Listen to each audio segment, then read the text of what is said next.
Hi guys, welcome back to my channel. ನಾನು ಇವತ್ತಿನ ವಿಡಿಯೋದಲ್ಲಿ ಕೃಷ್ಣನ ಹೇಗೆ ತಲುಪೋದು ಅಂತ ಹೇಳ್ತೀನಿ.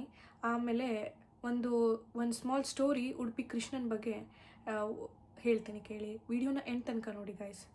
ಸೊ ನಾವು ಕೃಷ್ಣನ ಹೇಗೆ ತಲುಪೋದು, ಸೊ ಸ್ವಲ್ಪ ಜನ ಗೊತ್ತಿರಲ್ಲ ಏನು ಅಂತ, ಹೇಗೆ ಅಂತ.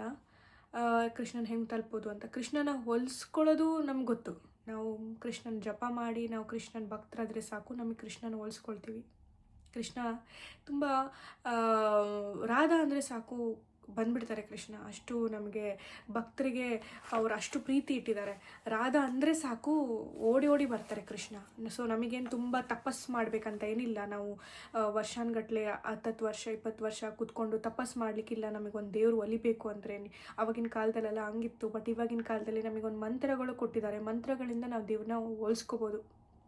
ಸೊ ನಮಗೆ ಈಸಿ ಮಾಡಿಕೊಟ್ಟಿದ್ದಾರೆ ಈ ಕಲಿಯುಗದಲ್ಲಿ. ಸೊ ಹಾಗಾಗಿ ಕೃಷ್ಣನ ಹೋಲಿಸ್ಕೊಳ್ಳೋದು ನಾವು ಈಸಿ ಏನಿಲ್ಲ. ನಾವು ಕೃಷ್ಣನ ಮಂತ್ರ ಮತ್ತು ಕೃಷ್ಣನ ಫಾಲೋ ಮಾಡಿದರೆ ಸಾಕು, ಕೃಷ್ಣನ ಹೋಲಿಸ್ಕೋಬೋದು.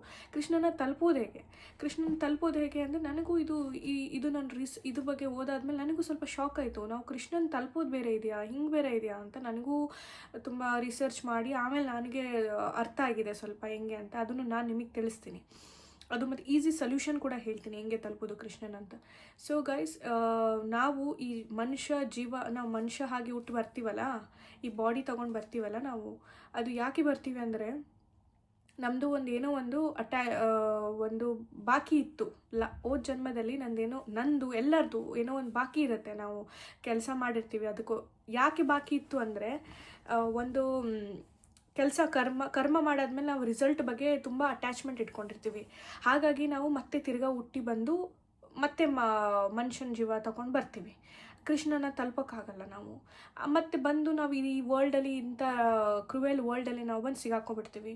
ಕರ್ಮ, ಕೆಲಸ ಮತ್ತು ಏನೇನೋ ಅದು ಇದು ಅಂತ ಎಲ್ಲ ಬಂದು ಈ ವರ್ಲ್ಡಲ್ಲಿ ಸಿಗಾಕೊಳ್ತೀವಿ. ಸೊ ನಾವು ರಿಸಲ್ಟಿಗೆ ಅಟ್ಯಾಚ್ಮೆಂಟ್ ಆಗಬಾರ್ದು. ಹಾಗಾಗಿ ನಾವು ಕರೆಕ್ಟಾಗಿ ರಿಸಲ್ಟ್ನ ಎಲ್ಲ ಪೂರ್ತಿ ಕೃಷ್ಣನ ಮೇಲೆ ಬಿಟ್ಟು ನಾವು ಕೆಲಸ ಮಾಡಿದರೆ ನಾವು ಮನುಷ್ಯನ ಜೀವ ಹೊತ್ತಿ ಬರಲ್ಲ. ನಾವು ಸೀದಾ ಕೃಷ್ಣನ ತಲುಪ್ತೀವಿ. ಸೊ ಒಂದು ಈಸಿ ಸೊಲ್ಯೂಷನ್ ನಾವು ಕೃಷ್ಣನ ತಲುಪೋದು ಹೇಗೆ ಅಂತ ಹೇಳ್ತೀನಿ, ಕೇಳಿ. ಸೊ ಅರ್ಜುನನ ಮುಂದೆ ಮಾಡಿಕೊಂಡು ಕೃಷ್ಣ ಹೇಳ್ತಾರೆ, ಇದು ಚಾಪ್ಟರ್ 9 28 ಮತ್ತು 29 ವರ್ಸ್ ಇದು. ಕುಂತಿ ಪುತ್ರ ಅರ್ಜುನನೇ. ನಾನು ಬುಕ್ಕಲ್ಲಿ ಬರ್ಕೊಂಡಿದ್ದೀನಿ, ಅದನ್ನು ಓದ್ಬಿಡ್ತೇನೆ. ಕುಂತಿ ಪುತ್ರನಾದ ಅರ್ಜುನನೇ, ನೀನು ಏನೇ ಮಾಡು, ಏನೇ ಸೇವಿಸು, ಏನೇ ತ್ಯಾಗ, ದಾನ, ತಪಸ್ಸು ಮಾಡಿದರೂ ಅದನ್ನು ಕಾಣಿಕೆ ಆಗಿ ನನಗೆ ಕೊಡು. ಇದರಿಂದ ನೀನು ಕರ್ಮ ಬಂಧನದಲ್ಲಿ ಸಿಕ್ಕಾಕೊಳ್ಳೋದಿಲ್ಲ. ಆ ಕರ್ಮದ ಶುಭ ಅಶುಭ ಫಲದಿಂದ ಬಿಡುಗಡೆ ಹೊಂದುತ್ತೀಯ. ಹಾಗಾಗಿ ಸದಾ ನಿನ್ನ ಮನಸ್ಸು ನನ್ನಲ್ಲಿ ನಿಲ್ಲಿಸುತ್ತೆ. ನೀನು ಮುಕ್ತನಾಗಿ ನನ್ನೇ ಬಂದು ಸೇರ್ತೀಯ. ಸೊ ಗೈಸ್, ಎಷ್ಟು ಪ್ರಾಕ್ಟಿಕಲ್ ಅಲ್ವಾ ಇದು. ನಾವು ಜಾಸ್ತಿ ಏನು ಮಾಡಬೇಕಿಲ್ಲ ಗೈಸ್. ಸೊ ಇದಕ್ಕೆ ನಾವು ಏನು ಮಾಡಬೇಕಾಗಿಲ್ಲ. ಈಸಿ ಸೊಲ್ಯೂಷನ್ ಅಂದರೆ, ನಾವು ದಿನ ಬೆಳಗ್ಗೆಯಿಂದ ರಾತ್ರಿ ಮಲಗೋ ತನಕ ಏನೇ ಕೆಲಸ ಮಾಡ್ತೀವಲ್ಲ, ಏನೇ ಕೆಲಸ ಮಾಡಿದ್ರೂ ನಾವು ಎಲ್ಲ ಕೆಲಸನ ನಾವು ಕೃಷ್ಣನಿಗೆ ತಲುಪಿಸ್ಬಿಡ್ಬೇಕು. ಸೊ ಏನೇ ಈಗ ಬೆಳಗ್ಗೆ ಎದ್ದು ನೀವು ತಿಂಡಿ ತಿಂತಿದ್ದೀರಾ, ಕೃಷ್ಣ ಅರ್ಪಣಂ. ಊಟ ಮಾಡ್ತಿದ್ದೀರಾ, ಕೃಷ್ಣ ಅರ್ಪಣಂ. ಏನಾದರೂ ಕೆಲಸ ಮಾಡ್ತಾಯಿದ್ದೀರಾ, ಕೃಷ್ಣ ಅರ್ಪಣಂ. ಮಲ್ಕೊಳ್ತಿದ್ದೀರಾ, ಕೃಷ್ಣ ಅರ್ಪಣಂ. ಸೊ ಪ್ರತಿಯೊಂದು ಕೆಲಸನೂ ನೀವು ಬೆಳಗ್ಗೆ ಸ್ಟಾರ್ಟ್ ಆಗೋದ್ರಿಂದ ಮಲಗೋ ತನಕನೂ ಕೃಷ್ಣ ಅರ್ಪಣಂ ಈ ವರ್ಡ್ನ ನೀವು ಹೇಳಿದರೆ ಸಾಕು. ಸೊ ಇದನ್ನು ನೀವು ಡೈರೆಕ್ಟಾಗಿ ನೀವು ಕೃಷ್ಣನ ತಲುಪ್ತೀರಾ. ಎಲ್ಲ ಕರ್ತವ್ಯ, ನೀವು ಏನೇನು ಕರ್ಮ ಮಾಡ್ತೀರಾ ಅದೆಲ್ಲ ನೀವು ಕೃಷ್ಣನಿಗೆ ತಲುಪಿಸ್ತಾ ಇದ್ದೀರಾ ಅಂತ. ಸೊ ಆವಾಗ ನೀವು ಈ ಕರ್ಮ ಬಂಧನದಿಂದ ಸಿಕ್ಕಾಕೊಳ್ಳಲ್ಲ. ಹಾಗಾಗಿ ನಾನು ಕೂಡ ಇದನ್ನು ಹೇಳಕ್ಕೆ ಸ್ಟಾರ್ಟ್ ಮಾಡಿದ್ದೀನಿ, ಕೃಷ್ಣಾರ್ಪಣಂ ಅಂತ. ಬೆಳಗ್ಗೆ ತಿಂಡಿ ತಿನ್ಬೇಕಾರೆ, ಓದ್ಬೇಕಾರೆ, ಎಲ್ಲ ಟೈಮಲ್ಲೂ. ಆವಾಗ ನಾವು ಏನಾಗ್ತೀವಿ, ನಾವು ಈ ಅಟ್ಯಾಚ್ಮೆಂಟಲ್ಲಿ ನಾವು ಸಿಗಾಕೊಳ್ಳಲ್ಲ. ಈಗ ಕರ್ಮ ಮಾಡಿಬಿಟ್ಟು ಅಯ್ಯೋ ನಾವು ಫಲ ಏನು ಬೇಕು ಅಂತ, ನಾವು ಏನು ರಿಸಲ್ಟು ಅಂತ ನಾವು ಇದರಲ್ಲಿ ಅಟ್ಯಾಚ್ಮೆಂಟ್ ಆಗಲ್ಲ. ಮತ್ತು ನಾವು ಪೂರ್ತಿ ನಾವು ಕೃಷ್ಣನಿಗೆ ಅರ್ಪಣೆ ಮಾಡ್ದಂಗೆ ಇದನ್ನು ಕೃಷ್ಣಾರ್ಪಣಂ ಅಂತ. ಹಾಗಾಗಿ ಎಲ್ಲರೂ ನೀವು ಬೆಳಗ್ಗೆ ಎದ್ದ ಕೂಡಲೇ ತಿಂಡಿ ಏನಾದರೂ ತಿಂದಾದ್ಮೇಲೆ ನೀವು ಕೃಷ್ಣ ಅರ್ಪಣಂ ಅಂತ ಡೈಲಿ ಹೇಳಿ ಗೈಸ್. ಸೊ ಇದು ಒಂದು ಈಸಿ ಸೊಲ್ಯೂಷನ್ ಕೃಷ್ಣನ ತಲುಪೋಕ್ಕೆ ಅಂತ. ಆಮೇಲೆ ನಾನು ಒಂದು ಸ್ಟೋರಿ ಹೇಳ್ತೀನಿ, ಕೇಳಿ. ಉಡುಪಿ ಕೃಷ್ಣನ ಬಗ್ಗೆ. ಸೊ ಎಲ್ಲರಿಗೂ ಗೊತ್ತಿರುತ್ತೆ ಈಗ ಉಡುಪಿ ಕೃಷ್ಣ ಎಷ್ಟು ಪವರ್ಫುಲ್ ಅಂತ. ಅಂದರೆ ಕೃಷ್ಣ ಅಂದರೆ ಎಲ್ಲ ಒಂದೇ. ಸೊ ಬಟ್ ಉಡುಪಿ ಕೃಷ್ಣ ಯಾಕೆ ಇನ್ನೂ ಅಂತ ಹೇಳ್ತೀನಿ, ತುಂಬ ಪವರ್ಫುಲ್ ಅಂತ. ಯಾಕೆಂದರೆ ಸುಮಾರು ವರ್ಷದಿಂದ ಒಬ್ಬರು ಕನಕದಾಸ ಅಂತ ಇರ್ತಾರೆ. ಎಲ್ಲರಿಗೂ ಗೊತ್ತಿರುತ್ತೆ ಕನಕದಾಸ ಯಾರು ಅಂತ. ಅವರು ಏನು ಮಾಡ್ತಿರ್ತಾರೆ, ಅವರು ಕೃಷ್ಣನ ಭಕ್ತರಾಗಿರ್ತಾರೆ. ಅವರು ಉಡುಪಿಯಲ್ಲಿ ಎಲ್ಲ ಕಡೆ ಅವ್ರದ್ದು ಒಂದು ಇದಿರುತ್ತೆ, ಒಂದು ವಯಲಿನ್ ಥರ ಇರುತ್ತೆ, ಅದನ್ನ ಇಟ್ಕೊಂಡು ಎಲ್ಲ ಕಡೆ ಕೃಷ್ಣಂದು ಹಾಡು ಹೇಳ್ಕೊಂಡು ಎಲ್ಲ ಕಡೆ ಓಡಾಡ್ತಿರ್ತಾರೆ. ಅವರು ಬಂದು ಕೆಳಗಿನ ಜಾತಿ ಇರ್ತಾರೆ, ಕನಕದಾಸ ಅವರು. ಸೊ ಅವ್ರೇನು ಮಾಡ್ತಾರೆ, ಉಡುಪಿಗೆ ಹೋಗಿರ್ತಾರೆ, ಎಲ್ಲ ಕಡೆ ಓಡಾಡ್ತಾ ಇರ್ತಾರೆ. ಅವರು ಟ್ರಾವೆಲರ್ ಇರ್ತಾರೆ, ಎಲ್ಲ ಕಡೆ ನಡ್ಕೊಂಡೇ ಓಡಾಡ್ತಿರ್ತಾರೆ.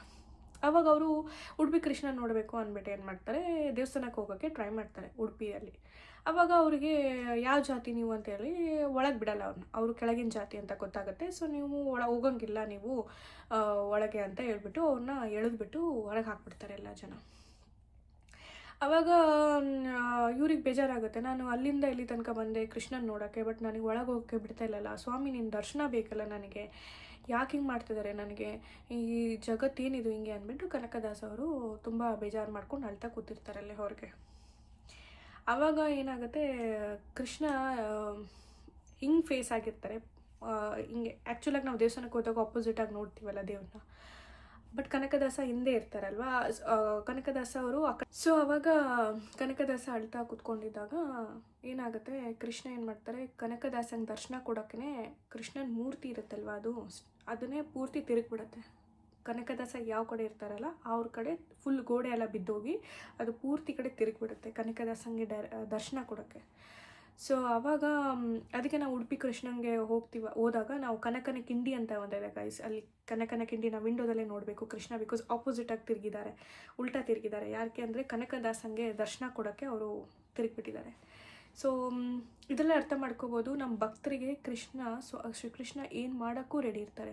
ಮತ್ತು ನಾನು ಭಗವದ್ಗೀತಾ ಓದ್ತಾ ಇದ್ದೆ ಮೊನ್ನೆ, ಅದರಲ್ಲಿ ಒಂದು ಲೈನ್ ಇತ್ತು, ನನಗೆ ಆ ಲೈನ್ ಕೇಳಿ ನನಗೆ ಎಷ್ಟು ಶಾಕ್ ಆಯಿತು ಅಂದರೆ ನನಗೆ ಒಂಥರ ಅನಿಸ್ತು, ತುಂಬ ಕಣ್ಣಲ್ಲಿ ನೀರು ಬಂತು. ಯಾಕಂದರೆ ಚಾಪ್ಟರ್ 1 20-30 ವರ್ಸ್ ಇದು. ಅದರಲ್ಲಿ ಹೇಳ್ತಾರೆ ಕೃಷ್ಣ, ನನ್ನ ಭಕ್ತರು ನನಗೆ ಆರ್ಡರ್ ಮಾಡಿದರೂ ಸಹ ನಾನು ಅವರಿಗೆ ಬೇಜಾರಾಗಲ್ಲ, ಅವ್ರು ನನಗೆ ಆರ್ಡರ್ ಮಾಡಲಿ, ನಾನು ಹೋಗ್ತೀನಿ ಅವ್ರ ಸರ್ವಿಸ್, ಅವ್ರಿಗೆ ನಾನು ಹೆಲ್ಪ್ ಮಾಡೋಕ್ಕೆ ಹೋಗ್ತೀನಿ, ಏನಾದರೂ ಸಹಾಯ ಮಾಡೋಕ್ಕೆ ನಾನು ಅವ್ರು ಆರ್ಡರ್ ಮಾಡಿದ್ರು, ಕೃಷ್ಣ ಬಾ ನನಗೆ ಈ ಥರ ಹೆಲ್ಪ್ ಮಾಡು ಅಂತ ಅಂದರೂ ಸಹ ನಾನು ಖುಷಿಯಿಂದ ಹೋಗ್ತೀನಿ ಅಂತ. ಸೊ ಹಾಗಾಗಿ ನಾವು ತಿಳ್ಕೊಬೇಕು ನಾವು ಎಷ್ಟು ಲಕ್ಕಿ ಅಂತ. ಈ ಕಲಿಯುಗದಲ್ಲಿ ನಮಗೆ ಈ ಥರ ಕೃಷ್ಣನ ನಾವು ಭಕ್ತರಾಗಲಿಕ್ಕೆ ಮತ್ತು ಎಲ್ಲ ಈಸಿಯಾಗಿ ನಮಗೆ ಎಲ್ಲ ಗೊತ್ತಾಯ್ತಲ್ಲ ಇಷ್ಟು ಬೇಗನೆ ಅಂತ, ನಾನು ಲಕ್ಕಿ ಅಂತ ನಾನು ತುಂಬ ಪ್ರೌಡಾಗಿ ಫೀಲ್ ಆಗಿ ಹೇಳ್ತೀನಿ ಗೈಸ್. ಸೊ ಹಾಗಾಗಿ ನೀವು ಕೂಡ ಭಗವದ್ಗೀತಾ ಓದಿ, ಭಗವದ್ಗೀತಾದಲ್ಲಿ ನಿಮ್ಮ ಲೈಫಲ್ಲಿ ನೀವು ಯಾಕೆ ಹುಟ್ಟಿದ್ದೀರಾ, ನಿಮ್ಮ ಬಾಡಿ ನೀವು ಏನಕ್ಕೆ ಏನು ಪರ್ಪಸ್ ಆಗಿ ನಿಮ್ಮ ಬಾಡಿ, ನಿಮ್ಮ ಸೋಲ್ ಇದೆಲ್ಲ ಅದು ಏನಕ್ಕೆ, what is the purpose of your life ನೀವು ತಿಳ್ಕೊಬೇಕು ಅಂದರೆ ನೀವು ಭಗವದ್ಗೀತಾ ಓದಲೇಬೇಕು ಗೈಸ್. ಸೊ ಭಗವದ್ಗೀತೆಯಲ್ಲಿ ಒಂದೊಂದು ಲೈನ್ ಕೂಡ ನಮಗೆ ರಿಯಲ್ ಲೈಫಲ್ಲೂ ಕೂಡ ಇಂಪ್ಯಾಕ್ಟ್ ಆಗುತ್ತೆ. ಆಮೇಲೆ ಅದರಲ್ಲಿ ಏನೇನಾಗಿತ್ತು ಅಂತ ಏನೇನು ಕೃಷ್ಣ ಹೇಳ್ತಿದ್ದಾರೆ ಅಂತಲೂ ನಮಗೆ ಅರ್ಥ ಆಗುತ್ತೆ. ಸೊ ಯಾಕಂದರೆ ಅಲ್ಲಿ ಭಗವದ್ಗೀತಾದಲ್ಲಿ ಎಲ್ಲ ನಮ್ಮ ಡೇ ಟು ಡೇ ಲೈಫಲ್ಲಿ ಏನೇನು ಮಾಡಬೇಕು, ನಾವು ಏನೇನು ಮಾಡಬಾರ್ದು, ಆಮೇಲೆ ಹೆಂಗಿರಬೇಕು, ಯಾವ ಥರ ಇರಬೇಕು, ಯಾವ ಥರ ಇರಬಾರ್ದು ಅಂತ ಎಲ್ಲ ನಮಗೆ ಲೈಫಿನ ಮ್ಯಾನ್ಯುವಲ್ ಅದು. ಒಂದು ಫಾರ್ ಎಕ್ಸಾಂಪಲ್ ಈಗ ನಾವು ಅಂಗಡಿಗೆ ಹೋಗ್ತೀವಿ, ಅಂಗಡಿಗೆ ಹೋಗಿ ಏನಾದರೂ ಒಂದು ಆಟ ಆಡೋದು ತಗೊಳ್ತೀವಿ, ಮಕ್ಕಳಿಗೆ ಏನಾದರೂ ಆಟ ಆಡೋ ಸಾಮಾನು ಕೊಡಿಸ್ತೀವಿ ಆಯಿತಾ. ಆವಾಗ ಅವರು ಓಪನ್ ಮಾಡಿದಾಗ ಅದ್ರ ಒಂದು ಹಿಂದ್ಗಡೆ ಬರೆದಿರ್ತಾರೆ ಅದು ಹೆಂಗೆ ಯೂಸ್ ಮಾಡ್ತೀವಿ ನಾವು ಅಂತ, ಹೆಂಗೆ ಯೂಸ್ ಮಾಡಬೇಕು ಅಂತ ಒಂದು ಮ್ಯಾನ್ಯುವಲ್ ಕೊಟ್ಟಿರ್ತಾರೆ ಆಟ ಆಡೋ ಸಾಮಾನಿಗೆ. ಅದನ್ನು ಓದ್ಬಿಟ್ಟು ಅಪ್ಪ ಅಮ್ಮ ಅದನ್ನು ಎಲ್ಲ ಫಿಕ್ಸ್ ಮಾಡಿಕೊಡ್ತಾರೆ, ಜೋಡಿಸಿ, ಅದು ಕಾರ್ ಆಗಲಿ ಏನಾದರೂ ಒಂದು ಈ ಥರ ಮ್ಯಾನ್ಯುವಲ್ ಓದ್ಬಿಟ್ಟು ಅದನ್ನು ಹೆಂಗೆ ಸೆಟ್ ಮಾಡೋದಂತ ನಾವು ಮಾಡ್ತೀವಲ್ವ. ಈಗ ಇನ್ ಕೇಸ್ ಟಿ ವಿ ಆಗಲಿ ಏನೇ ಆಗಲಿ, ಟಿ ವಿ ಮ್ಯಾನ್ಯುವಲ್ ಎಲ್ಲ ಓದ್ತೀವಿ ನಾವು, ಬುಕ್ ಕೊಟ್ಟಿರ್ತಾರೆ ಹೆಂಗೆ ಸೆಟ್ ಮಾಡೋದು ಎಲ್ಲ. ಸೊ ನಮ್ಮ ಲೈಫಲ್ಲಿ ಕೂಡ ಭಗವದ್ಗೀತಾ ಒಂದು ಮ್ಯಾನ್ಯುವಲ್ ಗೈಸ್. ಸೊ ನಮ್ಮ ಲೈಫಲ್ಲಿ ನಾವು ಹೆಂಗೆ ಹೋಗಬೇಕು, ಏನು ಮಾಡಬೇಕು ಎಲ್ಲ ಭಗವದ್ಗೀತೆಯಲ್ಲಿ ಬರೆದಿದೆ. ಸೊ ನಾನು ಹೇಳೋದಷ್ಟೇ, ಭಗವದ್ಗೀತಾ ಓದಿ, ಆಮೇಲೆ ಯಾವತ್ತೂ ಈ ಕರ್ಮ ಬಂಧನದಲ್ಲಿ ಸಿಗಾಕ್ಕೋಬೇಡಿ. ಕೆಲಸ ಮಾಡಿಬಿಟ್ಟು ನನ್ನ ರಿಸಲ್ಟ್ ಏನಾಗುತ್ತೆ ಅಂತ ಅದ್ರ ಬಗ್ಗೆ ಚಿಂತೆ ಮಾಡಿಬಿಡಿ. ಕೆಲಸ ಅಷ್ಟೇ ನಿಮ್ಮ ಕೈಯಿಂದ ಮಾಡಿ, ಕೆಲಸ ಮಾಡಿಬಿಟ್ಟು ಕೃಷ್ಣ ಅರ್ಪಣಂ ಅಂತ ಹೇಳಿಬಿಡಿ ಸಾಕು ಅಷ್ಟೇ. ಸೊ ಆಮೇಲೆ ರಿಸಲ್ಟ್ ಬಗ್ಗೆ 1% ನೀವು ಅಟ್ಯಾಚ್ಮೆಂಟ್ ಇಟ್ಕೋಬೇಡಿ. ನಾನು ಮಾಡೋ ಕೆಲಸ ಮಾಡ್ತೆ ಸ್ವಾಮಿ, ನಿನಗೆ ಬಿಟ್ಟಿದ್ದು ನೀನೇನು ಮಾಡಬೇಕು ಅಂತ ನೀವು ಮಾತಾಡಿ ಕೃಷ್ಣನ ಹತ್ರ ಹೀಗೆ. ಸೊ ಹಾಗಾಗಿ ಮತ್ತು ರಾಧಾ ರಾಧಾ ರಾಧಾ ರಾಧಾ ಅಂತ ಜಪ ಮಾಡಿ. ಆಮೇಲೆ ಮತ್ತೆ ನಾನು ತುಂಬ ವೀಡಿಯೋಸ್ ಮಾಡ್ತೀನಿ. ನಾನು ಒಂದು ವೀಡಿಯೋ ಮಾಡಬೇಕಂತ ಇದ್ದೀನಿ ಈಗ, ಒಂದು ಚಾಲೆಂಜ್ ತೊಗೋಬೇಕಂತ ಇದ್ದೀನಿ. ಭಗವದ್ಗೀತದನ್ನು ಓದ್ತೀನಿ, ನಿಮ್ಮ ಮುಂದೆ ಲೈವಾಗಲ್ಲಿ ಭಗವದ್ಗೀತೆ ಓದ್ತೀನಿ. ಆಮೇಲೆ ಅದರಲ್ಲಿ ಏನಿದೆ ಅಂತ ನಿಮ್ಗೆ ಅರ್ಥ ಮಾಡಿಸ್ಬೇಕಂತ ನಾನು ಇದ್ದೀನಿ. ಬಟ್ ನನಗೆ ಟೈಮ್ ಸಿಗ್ತಾಯಿಲ್ಲ, ಬಟ್ ಮಾಡ್ತೀನಿ ಗೈಸ್.